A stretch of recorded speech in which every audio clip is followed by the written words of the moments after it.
brought to you by Operation Barnabas. I'm your host, Shawn Welsh, and today I am here with Petty Officer Julia Bliss from Navy Recruiting Reserve Command. How are you doing today? I'm doing well. Yourself? Not too bad. So glad you could come in today. Thank you for having me. So, tell us a little bit about your service here. So you're a reservist now, right? So what did you do before that? Before, I was a critical care technician for animals. So if you want to look at the equivalency, like an ER nurse. Okay. Okay.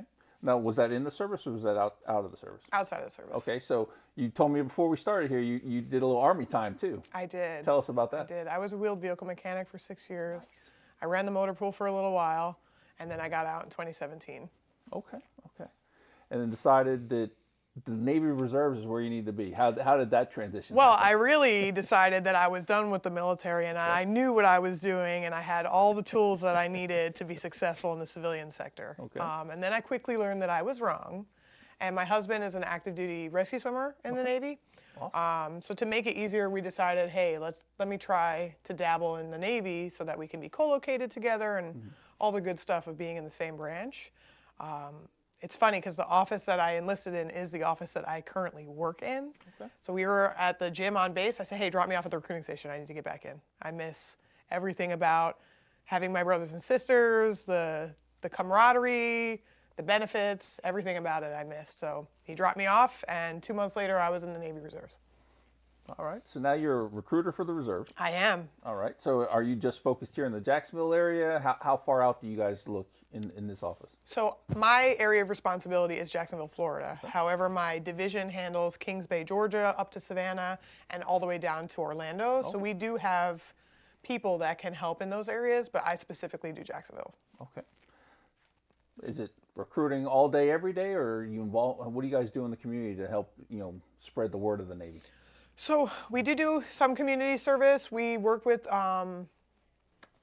St. Michael's. Okay. We've done a couple things with them. So we try and put our hands in the community as much as we can.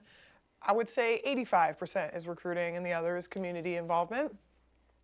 We do our best to make sure that we can put our faces out there, that we're not just here to recruit. I mean, myself personally, any recruit or applicant that I have, I touch base on what I have to offer civilian side, that if you decide to not even move forward with me, it's going to benefit you and you can slap it on your resume.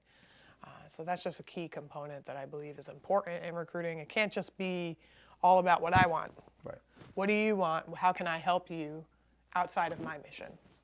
Okay, so explain to us a little bit of the process. If someone comes to you and wants to join the reserves, what happens then? So it depends on how long they got out. So if you, let's say you came to me, hey, I got out last month. You had a separation physical done. I can use that for medical purposes, do some paperwork. I could ideally get somebody in within a week. Okay. Sooner, but if you want to have a max timeline, a week. If they've been out a little longer, they have to go to MEPS like when they first enlisted and do a whole physical. That can take some time, maybe between like 2.5, 3 months before they can get to MEPS. But once they're medically cleared, it's a smooth process. Okay, and then if it's been a while or if they're changing services, do they have to go through like a boot camp type thing, or they just show up one day at drill and they're in the Navy? So there is no requirement to go to boot camp. Okay.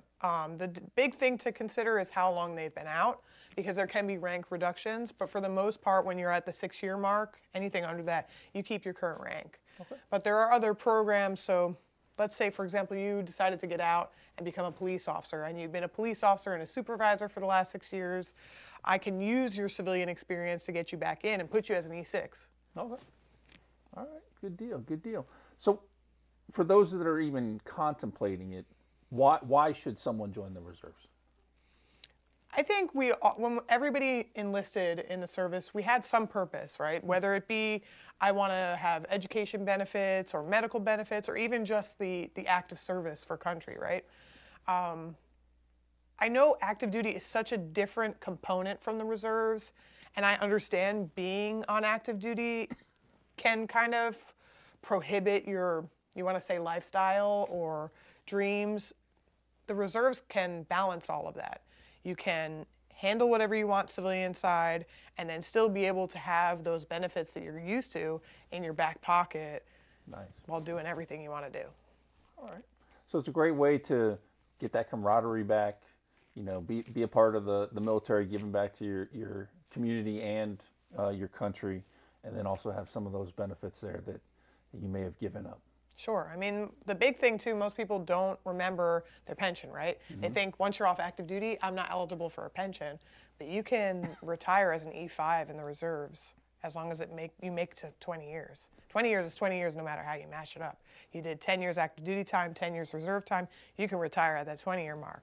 So for me, if you want to do a part-time job and still have money that comes in when you're in your 60s, what do you have to lose at that point? There you go. There you go.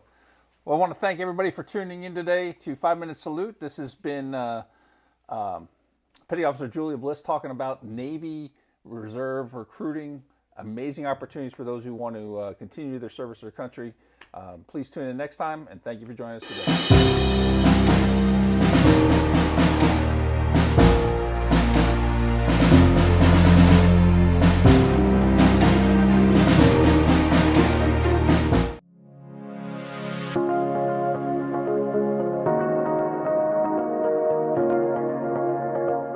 My name is Helena Pugh. I am the founder of Zahara Veterans Network. So I started Zahara Veterans Network because as I transitioned out of the military in 2012, I was encountering so many challenges with my transition, and I realized that there really wasn't an organization that spoke definitively to the issues that impacted women veterans, but also I encountered other male veterans who were having very similar issues to which there really wasn't an answer. So I started the organization so that I can provide information for other veterans, but also put us on the path to start providing those services that weren't being offered.